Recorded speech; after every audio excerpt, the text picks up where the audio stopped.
오늘도 참 설교를 끝낸 다음에 카운트다운을 하기는 글렀습니다. 오늘도 설교 중에 카운트다운을 할 것 같은데, 아까 우리 딸이 와서 아빠 올해는 좀 잘 시간을 조정을 해가지고 설교 끝난 다음에 카운트다운을 할 수 있도록 좀 해봐라고 했는데 불가능할 것 같습니다. 좀 이따가 제가 뒤에서 사인을 주면 여러분에게 한 30초 남았을 때 사인을 준다고 그랬거든요. 그러니까 사인을 제가 딱 보면 여러분에게 카운트다운을 하면 10초부터는 같이 카운트다운을 같이 하는 거예요. 아시겠죠? 그리고 딱 제로가 되면 함께 환호성과 함께 새해를 주신 하나님께 감사하도록 하겠습니다. 제가 저 뒤에서 신호 보내는 거를 잘 봐야 될 텐데 설교에 몰입하면 놓칠 수도 있어요.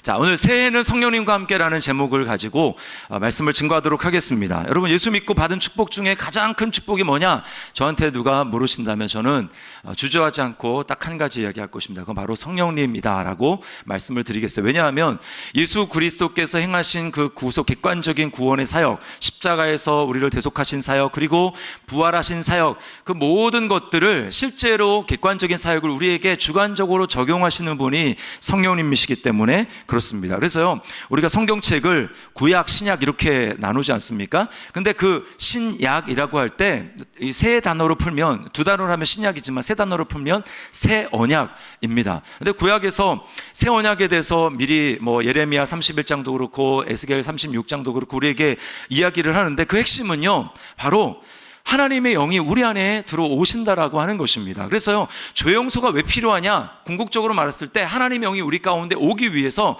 죄가 있으면 거룩하신 성령께서 인간에게 들어오실 수가 없는 것입니다. 사람을 성전으로 삼으실 수가 없는 거예요. 그래서 왜 예수님의 피 흘림이 필요하냐? 궁극적으로는 성령님이 우리 안에 들어오시기 위해서 예수님의 피 흘림이 필요한 것입니다. 그런 의미에서 여러분, 성령님이야말로 우리가 성령님을 받았다라고 하는 것은 새 언약이 우리에게 이루어졌다라는 것이고요, 하나님이 우리에게 이루시기를 그토록 바라셨던 것이 우리에게 이루어졌다라고 하는 거예요. 얼마나 감사한지 모릅니다.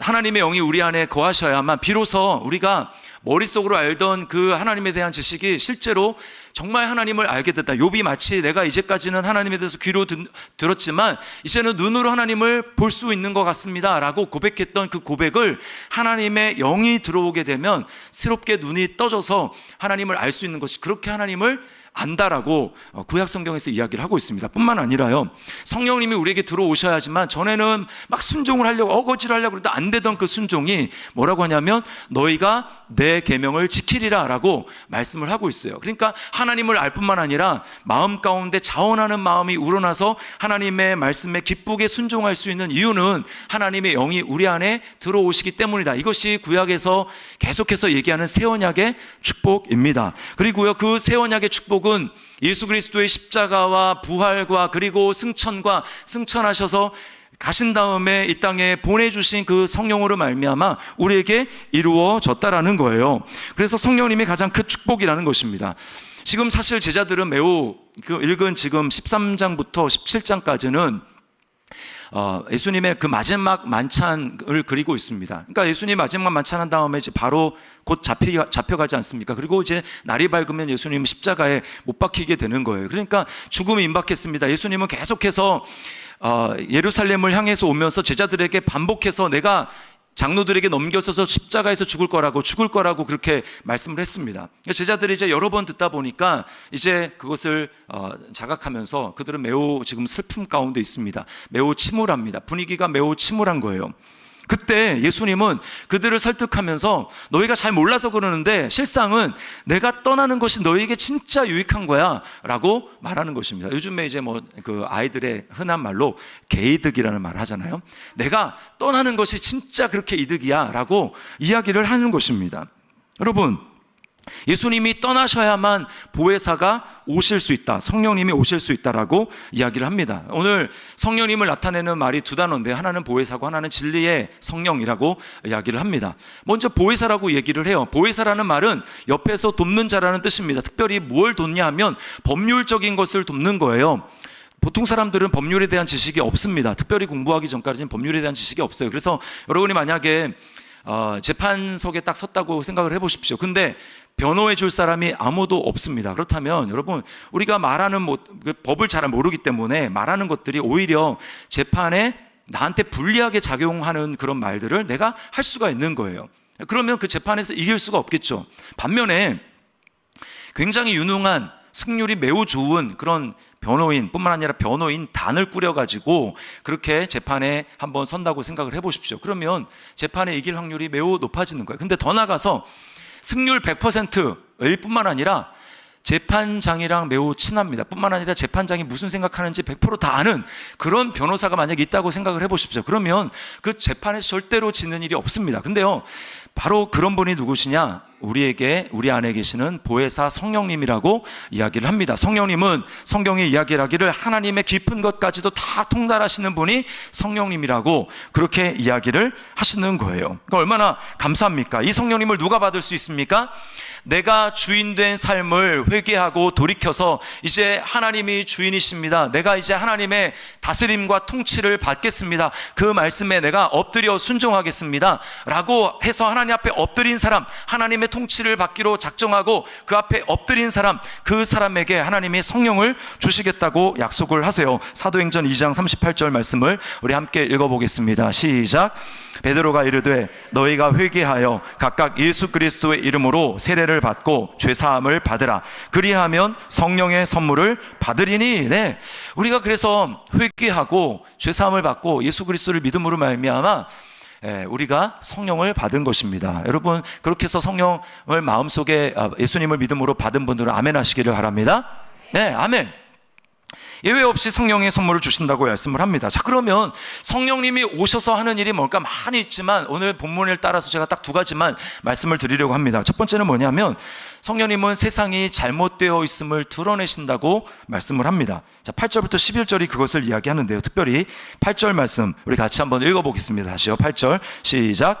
그가 와서 죄에 대하여 의에 대하여 심판에 대하여 세상을 책망하시리라. 여기 책망하시리라는 번역보다는 좀 더 근원적인 번역을 말씀을 드리면 드러내다, 폭로한다 라고 하는 것입니다. 성령님이 오셔서 하시는 일이 뭐냐? 세상이 죄에 대해서 가지고 있는 생각, 의에 대해서 가지고 있는 생각, 심판에 대해서 가지고 있는 생각이 잘못되었다라는 것을 성령님이 폭로하시고 드러내신다라고 하는 것입니다.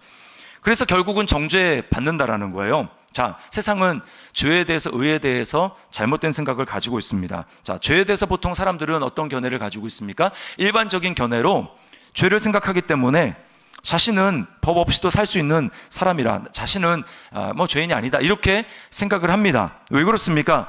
죄를 일반적인 수준에서 생각하기 때문이에요. 죄를 어떤 특정한 행동을 하는 것, 그것을 죄라고 생각하기 때문입니다. 의에 대해서도 마찬가지예요. 겉으로 드러나는 어떤 선행, 남이 칭찬할 만한 어떤 행동을 하는 것, 그것을 의라고 생각을 합니다. 그러나 성령님이 드러내시는 죄를 오늘 뭐라고 얘기합니까? 9절 말씀에 보면 이렇게 얘기합니다. 9절을 같이 읽습니다. 죄에 대하여라 함은 그들이 나를 믿지 아니하며. 자, 여기 죄라고 하는 것은요, 복수가 아니라 단수로 되어 있어요. 죄들이 아니라 죄입니다. 딱 하나의 죄라는 거예요. 성령님이 드러내시는 죄는 뭐라는 겁니까? 믿지 않는다라는 겁니다. 사람들이 예수님을 믿지 않는 것, 그게 죄라고 말씀하는 거예요. 여러분, 하나님이 인정하시는 단 하나의 죄가 아니라 의가 있다면 그것은 바로 예수 그리스도입니다. 하나님이 왕으로 인정하신, 합법적으로 인정하신, 그래서 손을 들어주신 분, 그분은 예수님 한 분밖에 없어요.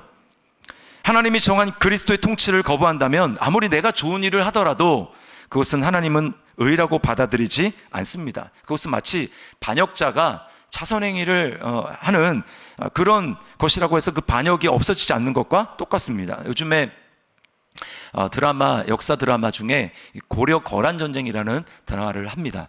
최승종 씨가 오랜만에 이제 다시 사극에 나와서 강감찬 역할을 하는데요. 자, 우리가 이제 역사 시간에 다시 한번 좀 떠올려서 다 잊어버리셨겠지만, 고려에는 황제가 있지만 그 지방에는 황제와 동떨어져 이렇게 호족이라는 사람들이 있습니다. 그래서 항상 중앙 집권을 방해하는 거예요. 호족들이 있어서. 그래서 호족들 중에는 고려 황제에 대해서 욕심을 품은 사람들이 참 많이 있었습니다. 왜냐하면 시시때때로 황제에게 세금이나 물자를 갖다 바쳐야 되고, 무슨 건물을 짓는다고 하면 부역에 동원돼야 되고, 뿐만 아니라 전쟁이 나면 자식들을 그 전쟁에 참전을 시켜야 됩니다. 뭐 심하면 이제 자식들이 죽는 거예요. 심하다 때마다 황제가 모든 것들을 가져간다고 생각해서 황제에 대해서 별로 좋지 않은 감정들을 가지고 있었습니다. 그들에게 고려 황제는요, 자신들의 안일한 삶을 방해하는 그런 존재일 뿐입니다. 그 마침 거란이 이제 고려 영토를 침략해가지고 전세가 고려에게 매우 불리하게 돌아가자 어떻게 합니까? 호족들이 힘없이 이제 도망 다니는 고려의 황제를 생포해가지고 거란 황제에게 갖다 바쳐서 뭔가 이제 충성심을 인정받고 거란 황제로부터 뭔가 자귀를 받고 이제 뭐 이렇게 재물을 하사받으려는 그런 생각을 갖는 거예요. 그러니까 여러분, 고려 황제 입장에서는 그 호족이 아무리 뭐 자기가 담당하고 있는 그 백성들한테, 지방 주민들한테 뭐 선행을 베푼다고 하더라도 그건 선행이 될 수가 없는 것입니다. 여러분, 이것이 바로 하나님과 우리와의 관계라고 하는 거예요. 우리가 아무리 내가 선행을 베풀고 뭐 사람들이 잘했다고 할 만한 그런 일을 한다고 할지라도 내가 하나님을 인정하지 않고 하나님의 통치를 받아들이지 않는다면, 여러분, 온 세상을 하나님 만드셨는데 온 세상, 온 우주가 하나님의 통치를 받고 있는데 그분이 왕 중에 왕이 되시는데 내가 그 하나님을 인정하지 않고 통치를 거부하고 그 말씀이 뭔지도 모르고, 당연히 말씀을 뭔지도 모르니까 순종도 하지 않겠죠. 그렇게 살아간다? 여러분, 그 사람이 아무리 선한 사람이라 할지라도 하나님은 그 사람을 선하다고 할 수가 없는 것입니다. 하나님은 악하다라고 말씀하는 거, 하나님은 죄인이라고 말씀하는 것입니다. 이것이 바로 성경에서 말하는 죄의 근원적인 이유라고 하는 거예요. 여러분, 우리가 바로 온 우주의 왕이신 하나님을 무시하고 반역한 성경이 말하는 죄인이라고 하는 것입니다. 그렇다면 하나님의 의는 무엇일까요? 하나님의 의는요, 우리가 하나님께 반역을 했는데, 그래서 마땅히 반역은 뭐 3족, 아니면 심하면 중국 같은 경우는 뭐 9족을 멸하기도 합니다. 그렇게 내가 반역자가 되어서 하나님으로부터 처단을 당하고 하나님으로부터 영원히 벌어져 형벌을 받아야 되는데, 하나님께서 말도 안 되는 놀라운 일을 행하시는데, 그 뭐냐면 자기 아들을, 우리를 대신해서 반역자의 자리에 반역자의 우두머리로 그렇게 죄를 덮어 씌워서 반역의 죄를 그 아들에게 물어서 아들을 처단하신다라는 겁니다. 말이 안 되죠. 아들을 주게 하십니다. 그리고 그리스도 안에서, 그 아들 안에서 하나님이 쏟아져야 될 그 반역에 대한 모든 진노와 그 하나님 반역에 대한 모든 형벌이 아들 안에서 완전히 해결되었다라는 것을 내가 받아들여서 내가 죽어야 되는데 하나님의 죄 없는 아들이 나를 대신해서 죽었군요 라고 하는 것을 앞에 어쩔 수 없이 그 앞에 무릎 꿇고, 이제는 내가 하나님을 나의 왕과 통치자로 받아들이겠습니다. 하나님이 세우신 유일한 왕이신 예수 그리스도, 그분이 나의 주인 되심을 인정하고 내가 그 발 앞에 무릎 꿇여 그의 통치를 받겠습니다 라고 한 사람, 그 사람을 하나님은 의인, 왜요? 하나님이 세우신 유일한 의이신 그 앞에 무릎을 꿇는 그 사람을 하나님은 의인이라고 이야기를 하는 것입니다. 여러분, 이것이 우리에게서 난 것이 아니에요. 하나님이 단지 그 일을 행하셨고 그 복음이 선포되었습니다. 내가 내 아들을 죽여서 너희를 위한 나의 의를 시행했다. 이것이 들려오는 소식이, 우리가 한 것 아무것도 없습니다. 근데 그런 소식이 있어? 그것이 바로 나를 향한 소식이구나 라고 해서 그 소식을 기쁘게 받아들여 믿고 그 앞에 복종하는 사람, 그 사람을 하나님이 의롭다고 여겨주시고 그 사람이 너의 죄가 용서받았다고 해주시는 것입니다. 자, 지금 30초가 타이밍, 픽치를 올려야 될 타이밍에 30초 남았다고 이야기를 합니다. 지금 20초 남았어요. 그러니까 여러분 10초부터는 같이 카운트다운은 하는 겁니다. 10, 9, 8, 7, 6, 5, 4, 3, 2, 1.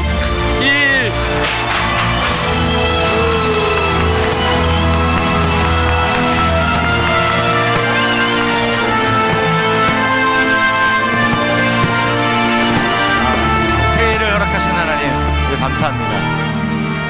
터트리는 것까지는 좋았는데 매우 어수선하게 자, 우리 앞뒤 좌우로 보면서 이렇게 한번 인사하도록 하겠습니다. 새해 복 많이 받으세요. 인사하겠습니다. 새해 복 많이 받으세요. 네, 그래도 이렇게 좀 길게 늘어진 것들은 좀 치우면 좋겠습니다. 그냥 옆으로 통로로 두시고요. 네. 올해도 어김없이 2024년 새해가 우리에게 밝았습니다. 새해를 주신 우리 하나님께 우리 다시 한번 감사의 박수 올려드리겠습니다. 뭘 한지 잊어버렸어요 제가. 네. 이것이요 기쁜 소식이고 이것이 하나님의 우리를 향한 의를 덧입는 비결이라고 하는 거예요. 여러분, 성령님이 이 세상에 사신 일이 바로 이것입니다. 그렇기 때문에요, 성령님의 도우심이 없이는 우리는 죄를 절대로 깨달을 수가 없어요. 하나님이 성경에서 말씀하시는 죄를 절대로 깨달을 수가 없습니다. 그래서 죄인이라고 얘기하면 내가 왜 죄인이냐 기분 나빠하는 것입니다. 왜? 그런 일반적인 수준으로 생각을 하기 때문에 그런 것이죠. 그래서 성령님이 아니면 내가 진짜 하나님 앞에 성경이 말하는 죄인이구나 라고 하는 것을 깨달을 수도 없고요. 그렇기 때문에 나에게는 예수 그리스도라는 구원자가 필요하고 나에게서는 하나님이 인정하시는 그 의가 나에게 절대적으로 필요하구나 라고 하는 것을 정말 마음속 깊이 깨닫고 그것을 고백할 수 있는 거, 이거는 성령님 아니고는 불가능하다라는 것입니다. 이거는요, 아무리 막 돌을 닦고 책을 많이 보고 될 수가 없는 일이에요. 성령님이 있어야만 이것이 가능하다라고 하는 것입니다. 저는요, 하나님의 은혜를 깨닫게 될수록 제가 얼마나 죄인인지를, 제 죄가 정말 하나님 아니면 불가능했구나라고 하는 것을 더 깊이 깨닫게 됩니다. 저는 죄가 그렇게 심각한 줄 몰랐어요. 그래서 제가 그 일반적인 수준에서 목사 아들로 태어났지만 성령님의 은혜를 깊이 경험하기 전까지는요, 저는 아까도 말씀을 드렸지만 아까 겸손 있잖아요. 오늘 겸손, 이번 주에 암송할 구절이 겸손인데, 저는 남들보다 제가 낫다고 생각을 했습니다. 남들보다 제가 낫고, 그리고 제가 꽤 괜찮은 존재라고 생각을 했어요. 왜? 내가 죄인이라는 게 이렇게 인정해지지 않으니까. 내가 뭘 그렇게 목사 아들로서 제가 굉장히 율법적으로 자라났거든요. 그러니까 저를 누르고 이렇게 살았기 때문에 제가 그렇게 죄를 짓지 않았어요. 그러니까 내가 뭘 그렇게 죄를 졌지? 그 죄인이라고 인정이 되지 않는 것입니다. 근데요, 하나님이, 그래서 제가 하나님께 기도했습니다. 하나님, 저에게 좀 은혜를 주십시오. 저는 왜 저런 체험도 없고, 하나님, 저 사람은 저런 이렇게 기뻐하는데 저는 왜 기쁨이 없습니까? 주님, 저에게 좀 은혜를 주십시오 라고 기도하는데, 하나님이 저에게 뭘 깨닫게 하시냐면 저의 죄를 깨닫게 하십니다. 저의 죄를. 내가 진짜 죄인이구나. 내가 죄인이구나. 내가 주님 앞에 설 수 없는 죄인이구나 라고 하는 그 저의 죄를 깨닫게 되니까, 그 다음에 하나님의 은혜를 구하게 되더라고요. 하나님의 은혜를 구하게 되는 것입니다. 인간 강영구라는 사람은 참 믿을 만한 사람이 못 된다는 것을 저는 압니다. 그리고 깨닫습니다. 여러분, 이러한 깨달음, 이것은요, 성령님이 아니면 절대로 우리가 깨달을 수 없는 것입니다. 자, 그런가 하면 성령님은 어떤 일을 행하시냐면, 두 번째는 성령님은 그리스도를 드러내시며 영화롭게 하십니다. 자, 13절을 우리 같이 읽겠습니다. 시작. 그러나 진리의 성령이 오시면 그가 너희를 모든 진리 가운데로 인도하시리니 그가 스스로 말하지 않고 오직 들은 것을 말하며 장래일을 너희에게 알리시리라. 자, 앞에서는 제가 성령님을 보혜사라고 말씀을 드렸는데, 여기서는 성령님을 뭐라고 합니까? 진리의 성령이라고 합니다. 자, 요한복음에서요, 지금 요한복음 아닙니까? 요한복음에서 진리는 예수님입니다. 내가 곧 길이요, 뭐죠? 진리요. 예수님이 진리예요. 그렇기 때문에 진리의 영은 성령님을 나타냅니다. 그렇다면 여러분 잘 생각을 해보십시오. 진리는 예수님인데 진리의 영은 성령님이에요. 자, 그러면 예수님의 영이 곧 성령님이라는 결론이 도달합니다. 성령님은 예수님과 별개로 존재하는 분이 아니라, 전혀 다른 분이 아니라 바로 예수님의 영, 진리이신 진리의 영이 바로 성령님이라고 하는 사실이에요. 그러므로 여러분, 여기서 성령님이 모든 진리 가운데, 진리의 영이신 성령께서 모든 진리 가운데 인도하신다라고 하는 건 뭐냐 하면, 성령님이 다른 진리가 여러 개가 있어서 성령님이 그 진리로 우리를 인도하신다는 뜻이 아니고요. 이 말은 예수 그리스도에 관한 모든 것 가운데 성령님이 우리를 인도하신다는 것입니다. 모든 진리는 예수님의 사역, 예수님의 인격, 예수님에 관한 모든 것, 그것을 성령님은 깨닫게 하시고 성령님은 우리에게 적용시키고 계시고 성령님은 그것으로 우리를 인도하신다는 거예요. 성령님은 우리를 예수님께로 인도하신다는 것입니다. 우리는 진리의 영이신 성령님의 역사가 아니면 예수님을 그러므로 알지 못합니다. 지식적으로는 얼마든지 알 수 있어요. 지식적으로는 얼마든지 알 수 있습니다. 기독론, 이런 신학 공부하면 지식적으로 예수님이 무슨 일을 했고, 예수님이 어떤 분이고, 또 어떤 인품이 있고, 이런 거 다 알 수 있어요. 그러나 문제는 무엇입니까? 그 예수님을 믿을 수가 없고 예수님을 따를 수가 없다는 것입니다. 단지 예수님에 대한 진리의 명제, 그것만 머리에 있을 뿐이지, 그것을 믿고 따르지는 못한다라는 거예요. 여러분, 성경을 몇 독이나 해보셨습니까? 성경을 많이 읽으셨습니까? 성경 공부를 많이 해보셨습니까? 또 이런저런 훈련을 받아보셨습니까? 신학 서적을 하셨습니까? 신학교를 다녀보셨습니까? 그 모든 것들이 있다 할지라도요, 진리의 성령님의 도우심이 없으면 그 모든 것은 그냥 지식에 남아있을 뿐입니다. 그 지식이 여러분으로 하여금 예수님을 따르게 하지 못합니다. 그 지식이 예수님을 향한 열심을 내지 못하게 합니다. 그 지식이 예수님을 사랑하게 하지 못합니다. 그 지식이 예수님을 위해서 나의 알량한 자존심을 내려놓지 못하게 합니다. 왜 그렇습니까? 진리의 성령님의 도우심이 없기 때문이에요. 그래서요, 예수님이 제자들에게 12절에 이렇게 말씀을 합니다. 12절 같이 읽습니다. 내가 아직도 너희에게 이를 것이 많으나 지금은 너희가 감당하지 못하리라. 저는 예전에 체험을 추구하던 시절에요, 제자들을 진짜 부러워했었습니다.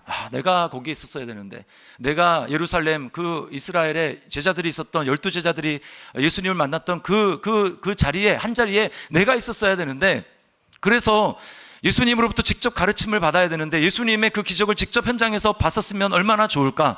오병이어가 일어나는 그 현장에 내가 있었으면 얼마나 좋을까? 예수님이 물 위를 막 걸어오시는 그 현장에 내가 그 예수님을 만났다면 얼마나 좋을까? 나사로야 나오라! 그 죽은 나사로의 무덤 앞에서 나사로가 살아나오는 그것을 내가 눈앞에서 봤다면 얼마나 좋을까? 그러면 내 믿음이 지금보다는 훨씬 좋지 않을까? 여러분, 제가 그런 생각했는데 저만 그런 생각하는 거 아니죠? 여러분도 가끔 그런 생각 하지 않습니까? 그런 생각을 합니다. 그런데요, 저와 여러분이 그런 같은 생각을 가지고, 그런 생각을 가지고 지금 예수님 앞에 있는 사람이 누구냐면 제자들이라는 거예요. 제자들. 그들은요, 3년이나 예수님을 따라다녔습니다. 3년 동안 예수님으로부터 직접 배웠습니다. 아까 제가 말씀드린 그런 모든 것을 더해서 요한복음에 보면 이 세상에 이 책에 기록하지 못할 정도로 엄청난 기적을 예수님이 일으켰다고, 그 중에서 뽑아서 한 것만 해도 엄청난 기적 아닙니까? 그런 기적을 예수님이 일으킨 걸 그들이 다 경험했어도 불구하고 지금 예수님 뭐라고 하는 거예요? 내가 너희에게 이를 것이 많지만 너희가 감당치 못하리라, 깨닫지 못한다 라고 말씀하는 것입니다. 여러분, 왜 그렇습니까? 우리로 하여금 예수 그리스도를 깨닫고 알고 따르고 사랑하고 그분에게로 나아가도록 이끌어 주시는 분이 성령님이시기 때문에 성령님의 역사가 없이는 아무리 많이 신학 공부를 하고요, 죽을 때까지 신학 박사 몇 개를 한다고 할지라도 여러분, 그 사람이 지식적으로는 알 수 있을지 모르겠지만 예수님을 경험하지는 못하는 거예요. 여러분, 오늘 이제 저 현수막을 갈아 꼈어야 되는데 이제 준비하느라고 정신없어서 못 갈아 꼈는데, 여러분 2024년 표어를 여러분 반드시 외우셔야 됩니다. 자, 2024년 더 시티 사랑에게 표어가 뭐죠? 그리스도를 알고 나타내는 삶이에요. 그리스도를 알고 나타내는 삶. 여러분, 성령님이 아니면 그리스도를 알 수 없다. 또 성령님이 아니면 그리스도를 나타낼 수 없다. 그러므로 여러분, 2024년의 표어 그리스도를 알고 나타내는 삶에 거기에는 반드시 뭐가 필요한 겁니까? 성령님이 필요한 거예요. 성령님. 너무 길어질까 봐 딱 제가 그것만 했지만요, 예수님을 정말 알려면, 예수님이 정말 내 삶을 통해서 드러나고 나타나려면 거기에 전제되어야 될 것이 있는데, 그게 뭐냐면 바로 성령님이라는 거예요. 진리의 성령님, 그분이 있어야, 그분을 내가 구해야 내 삶 가운데 예수님을 진짜 알 수 있고, 그 성령님이 나를 예수님에게로 인도하시고 모든 진리 가운데로 나를 인도해서 예수님을 알게 되고 내 안에서 예수님이 나타나기 시작하는 것입니다. 내 안에서 예수님이 드러나기 시작하는 거예요. 그래서 제가 오늘 돌아오는 주일날 사도행전, 성령행전이라고 얘기하는 그 사도행전 말씀, 우리가 좀 그리스도를 압시다 라고 얘기하기 이전에 성령님에 대해서 이 시간 여러분에게 말씀을 드리는 것입니다. 자, 그러면요, 이제 우리가 성령님이 필요하구나라고 하는 걸 알았어요. 자, 그럼 어떻게 하면 우리가 진리의 성령님의 인도를 받을 수 있을까요? 자, 여기 제가 짧게 두 가지 말씀을 드리겠습니다. 첫 번째는요, 이게 약간 순환론 같긴 하지만 첫 번째는 진리이신 그리스도에 대해서 배워야 합니다. 자, 아까 제가 성령님은 진리의 영이라고 했죠? 진리는 예수님이라고 했습니다. 성령님은 진리의 영이라고 말씀을 드렸어요. 그렇기 때문에요, 우리가 진리이신 예수님을 알면 알수록, 진리이신 예수님에 대해서 알면 알수록 우리는 뭘 구하게 되냐면 결국 예수님을 잘 알기 위해서 내게 성령님이 필요하구나 라고 하는 것을 알게 돼서 성령님께 구하게 됐어요. 그러므로 성령님을 구하기 위해서 필요한 건 뭐냐면 예수님이 어떤 분이신지를 우리가 깊이 알 필요가 있다라고 하는 것입니다. 왜냐하면 예수님과 성령님은 정 다른 분이 아니라 거의 같은 분이기 때문에. 성령님이 보혜사인데 예수님도 보혜사거든요. 그리고 예수님은 진리시고 성령님은 진리의 영, 예수님은 육체를 가지고 계신 분, 성령님은 육체가 없는 분, 그런 차이가 있지만 완전히 두 분이 연관이 되었기 때문에 뗄 수가 없기 때문에 예수님에 대해서 많이 알면 알수록 우리는 성령님에 대해서도 알게 된다라는 거예요. 오늘날 성령을 운동을 하는 여러 단체들이 있습니다. 근데 많은 경우에 무슨 방언 또는 예언, 직통계시 이런 것을 추구합니다. 은사. 그리고요, 나타나는 현상만 추구해요. 그래서 어떤 성령 운동 집회 하는데 갔더니 이제 이빨이 아말감인데, 저도 이제 아말감 이빨이 하나 있는데 아말감이 금리빨로 바뀌었다. 막 횡재했다. 막. 그리고 또 이렇게 장풍을 쏘는데 막 쓰러졌다. 그게 예수님이랑 뭔 상관이죠? 성령님이 진리의 영이라면 진리의 영은 모든 진리 가운데 인도하시는데 그 진리는 바로 예수님이라고 말씀을 드렸어요. 그러니까 성령님이 하시는 그 모든 사역은 예수님과 상관없는 사역은 성령님이 하시지 않는 겁니다. 우리는 이게 성령의 역사인가 그런 아닌가라고 하는 것을 뭘로 판별해야 되면, 이게 그래서 예수님이랑 무슨 상관이 있지? 예수님의 십자가와 부활과 영광과 그리고 예수님의 복음이 증거되는 것에 이게 무슨 효과가 있는 것이, 예수님을 닮아가는 내 안에 예수님의 그런 열매들 성품이 닮아가는 것에 이게 무슨 연관이 있는 거지? 라고 하는 것에 답이 안 나온다면 여러분 우리는 의심해 봐야 됩니다. 이게 진짜 성령님의 역사인가? 의심해 봐야 되는 거예요. 성령님은 반드시 예수님을 드러내십니다. 오늘 이게 14절 말씀이에요. 14절을 우리 같이 한번 읽겠습니다. 시작. 그가 내 영광을 나타내리니 내 것을 가지고 너희에게 알리시겠습니다. 자, 그러므로 여러분 진리의 성령님의 인도하심을 받기를 원한다면 그 전에 전제가 되어야 될 것이 있는데 그게 바로 예수님을 잘 아셔야 됩니다.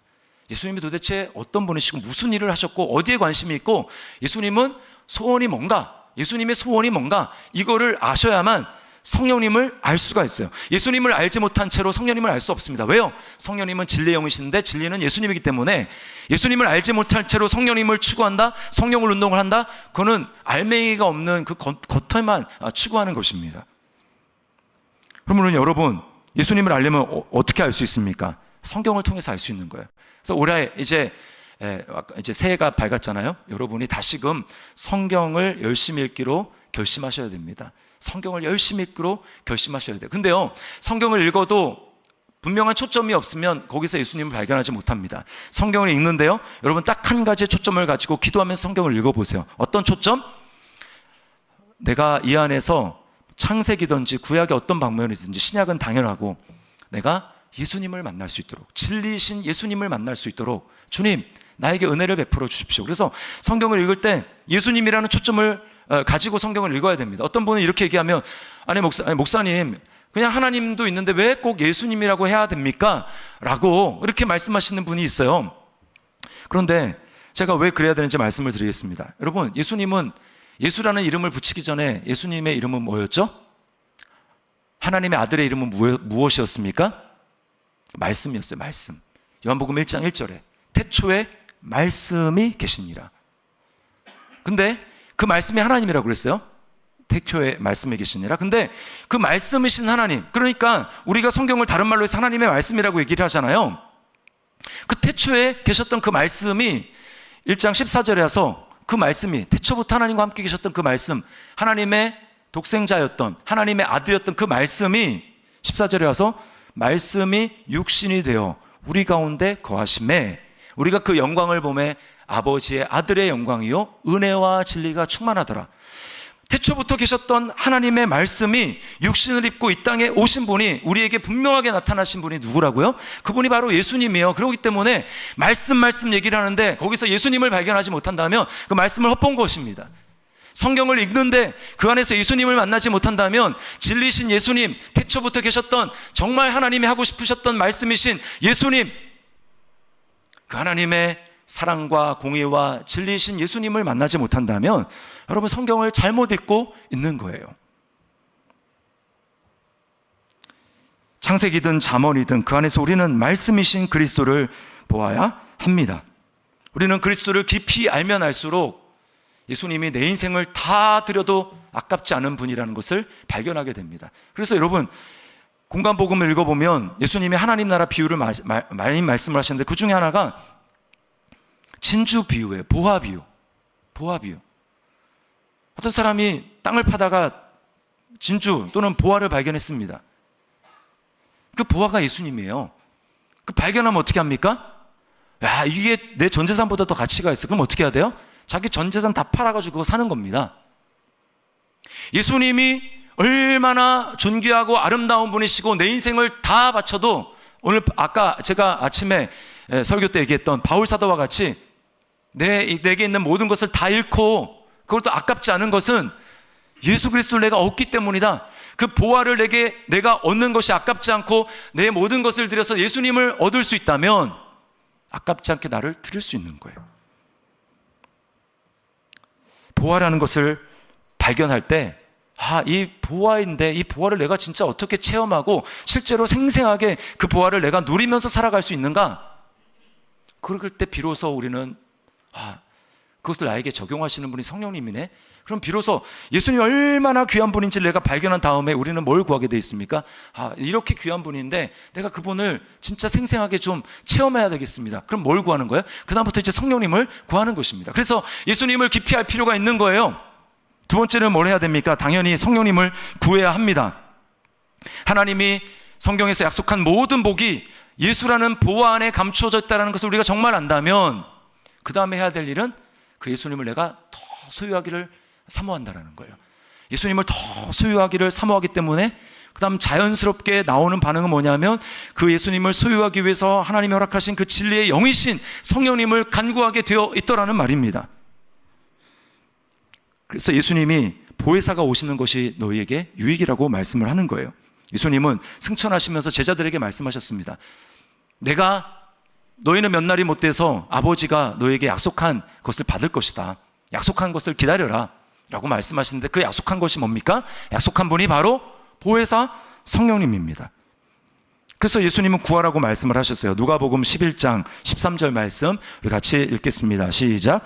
너희가 악할지라도 좋은 것을 자식에게 줄 알거든 하물며 너희 하늘 아버지께서 구하는 자에게 성령을 주시지 않겠느냐. 누구에게 성령을 주신다고요? 구하는 자에게 주시는 것입니다. 구하는 자에게. 누가 구하겠어요? 귀한 걸 알아야 구하죠.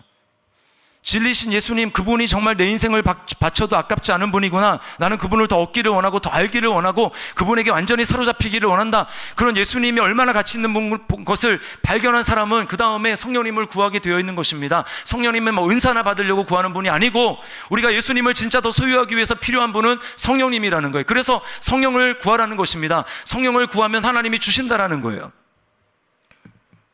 많은 것 중에 마태복음은 좋은 것을 주신다고 했는데 누가복음에서는 누가가 사도행전을 기록한 사람이에요. 그러니까 성령행전 아닙니까? 성령이 얼마나 귀하다는 걸 아니까 성령님을 주신다라고 이렇게 말씀을 하는 것입니다. 여러분, 성령 충만을 받는다라는 것, 그것은 은사를 받는 것과는 다릅니다. 성령님은요, 하나님이세요. 성령님은 하나님이십니다. 그래서 성령을 우리가 구한다라고 하는 것은 하나님 자신을 구하는 거예요. 그렇기 때문에요, 하나님이 쉽게 주지 않습니다.